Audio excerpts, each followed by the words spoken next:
Assalamualaikum. Kami dari kumpulan 3 ingin membentangkan kerja kumpulan kami yang bertajuk kerja-kerja substruktur.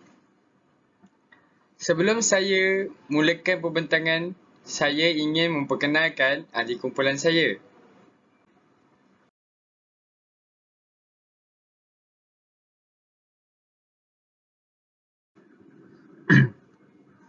Ahli kumpulan saya yang pertama adalah Firdaus Zulkarnain. Nombor metriknya 04 DUB 22F1006. Seterusnya, Razak Iskandar. Nombor metriknya 04 DUB 22F1009.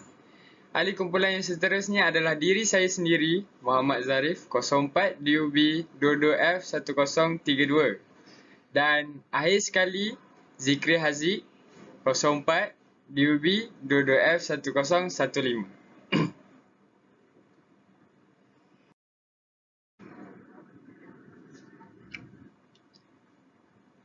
Pengenalan substruktur.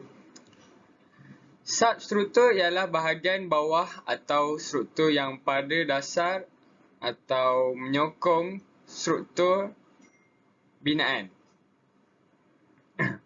Substruktur juga boleh didefinisikan sebagai semua struktur yang berada di bawah struktur asas.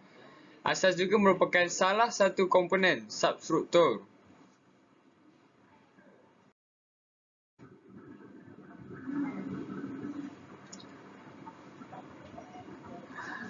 Asas atau dalam bahasa Inggerisnya adalah foundation.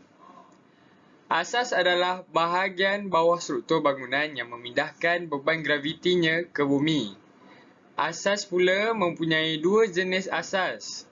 Asas yang pertama adalah asas cetek atau juga dikenali sebagai shallow foundation. Asas cetek mempunyai tiga jenis. Jenis yang pertama adalah wall footing, combined footing dan mat foundation. Asas kedua pula adalah asas dalam, turut juga dikenali sebagai deep foundation. Asas dalam juga mempunyai tiga jenis asas. Yang pertama adalah shaft foundation, kedua adalah pile foundation dan akhir sekali caissons. Untuk penerangan lebih lanjut tentang asas-asas tersebut, saya serahkan kepada rakan sekumpulan saya. Assalamualaikum warahmatullahi wabarakatuh. Nama diberi ialah Wah Abdul Razak Iskandar bin Wan Abdul Rashid. Nombor matrik saya ialah 04 DUB 22F1009. Saya ingin menerangkan tentang asas cetek iaitu shallow foundation.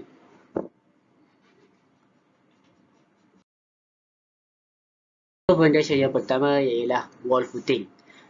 Wall footing bermaksud jalur konkrit berterusan yang berfungsi untuk menanggung dan menyebarkan beban merentasi kawasan tanah. Ini untuk mengekalkan kestabilan sesebuah pembinaan. Panjang wall footing ini kebesarannya ialah 12 inci iaitu 305 mm. Seterusnya ialah combined footing. Combined footing selalunya digunakan ketika pembinaan dua atau lebih tiang yang berdekatan antara satu sama lain dan asasnya bertindih. Apabila dua tiang rapat dan tapak terpencil yang bersaingan akan bertindih, dalam kes sedemikian adalah lebih baik untuk menyediakan tapak kaki gabungan daripada tapak terpencil. Tujuannya ialah untuk mengagihkan tekanan secara seragam di bawah tapak binaan.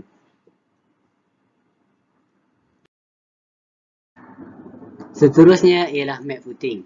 Mat footing bermaksud papak bersambung yang menjangkau tapak bangunan dan menyokong bangunan. Mat footing juga digunakan untuk tanah kapasiti galas rendah untuk menyebarkan beban bangunan dan seterusnya membina asas yang lebih stabil. Mat footing juga dapat mengurangkan tekanan pada tanah dan kosnya lebih murah daripada asas yang lain. Sekian daripada saya menyerahkan pembentangan ini kepada pembentang yang seterusnya. Okey, terima kasih kepada saudara Razak pembentangan sebentar tadi. Okey, saya adalah Muhammad Zikri Haziq bin Zanzuri. saya akan membentangkan tentang asas dalam, iaitu dalam bahasa Inggeris, Deep Foundation. Dalam Deep Foundation ni bermulanya shaft footing, iaitu dibina dengan menggali acik silinder ke dalam tanah dan sejenis asas dalam di dalam mana beban di bawah terhadapnya rendah dengan menggunakan kayu menegak konkrit atau keluli. Dan didapat diisi dengan konkrit sehingga asas terbentuk dan perlu diuruskan oleh pekerja yang pengalaman dan berskill. Seterusnya, pile footing, iaitu cerucuk. Cerucuk ialah silinder panjang yang terdiri pada bahan konkrit yang kuat untuk bertindak sebagai sokongan yang mantap. Kebiasaannya digunakan untuk bangunan yang sangat besar seperti bangunan bertingkat-tingkat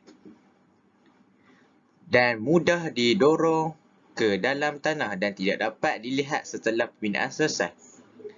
Saya ingin menambah tentang pile footing ini, iaitu terdapat dua jenis, iaitu cerucuk galas hujung dan geseran. Untuk cerucuk galas hujung ditanam sehingga ke lapisan tanah kukuh, iaitu batu hapa. Seterusnya, untuk geseran digunakan apabila keadaan lapisan tanah keras sangat jauh. Seterusnya, caisson. Caisson adalah kotak berongga pasang, siak atau silinder terbenam ke dalam tanah. Kemudian dapat diisi dengan tanah sehingga membentuk asas. Kebiasaannya, caisson ini digunakan untuk pembinaan jabatan atau pembinaan struktur berkaitan air. Sampai di sini saja slide saya. Saya akan menyerahkan kepada saudara Firdaus untuk slide seterusnya. Terima kasih. Terima kasih kepada saudara Zikri Haziq kerana telah mempersilakan saya untuk meneruskan pembentangan kami.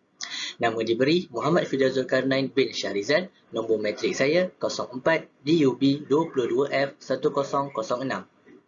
Seterusnya, saya akan menceritakan 3 faktor yang mempengaruhi pemilihan asas bagi sesuatu bangunan. Faktor yang pertama, keadaan tanah. Keadaan tanah merujuk kepada kajian yang telah dilakukan terhadap tanah.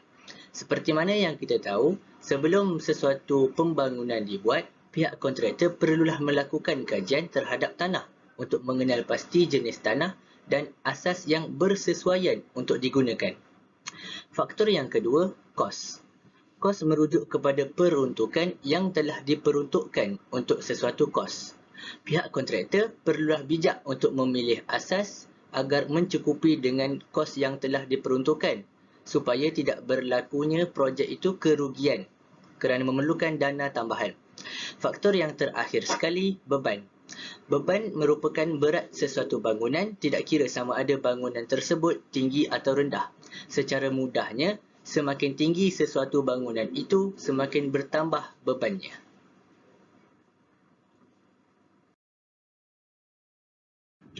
Seterusnya, pemilihan jenis asas dan saiz struktur bangunan.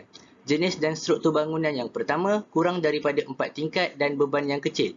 Asas yang bersesuaian ialah asas statik kerana bangunan ini tidak terlalu tinggi. Yang kedua, lebih daripada 4 tingkat dan beban yang besar. Asas yang bersesuaian ialah asas dalam kerana kita memerlukan asas yang kukuh untuk menstabilkan bangunan yang kita bina. Akhir sekali, jambatan. Jambatan asas yang bersesuaian ialah asas caisson. Asas caisson seperti yang diceritakan oleh saudara Zikri Haziq sebentar tadi. Asas ini mempunyai kotak berongga yang sangat sesuai untuk berada di dalam air untuk tempoh masa yang lama. Akhir sekali, kesimpulan daripada pembentangan kami, substruktur merupakan elemen bawah tanah paling penting dalam sesuatu binaan. Tanpa substruktur, binaan-binaan megah yang wujud pada hari ini tidak dapat dibina. Sebagai contoh, Menara Burj Khalifa, iaitu menara tertinggi di dunia dengan ketinggian 838 meter. Dan yang kedua, Menara Berkembar Petronas dengan ketinggian 459.1 meter. Rujukan yang kami gunakan untuk pembentangan kami adalah buku teks Asas Kelestarian Tingkatan 5 yang ditulis oleh Aina Mardia binti Nazaruddin dan Lutfiah Natrah binti Abbas Elias Ahmad. Sekian sahaja daripada kumpulan kami, kumpulan 3. Terima kasih.